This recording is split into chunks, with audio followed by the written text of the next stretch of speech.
Be ydy treiglo yn Gymraeg? What is mutation and why?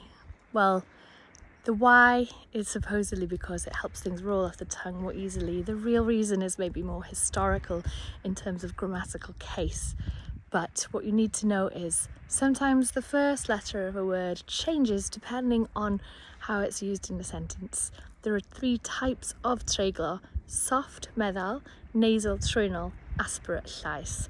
There are only 9 letters that mutate in soft, 6 in nasal and 3 in aspirate. So if you learn what turns into what, you're on your way. And then when to use it, that's another question. Just know there are loads of rules. Most Welsh speakers don't actually know them. They just know what sounds right and what sounds wrong. And if you don't use them correctly, it's gonna be okay. No one will really judge you. It might just sound a little bit like an off note for us, but that's okay.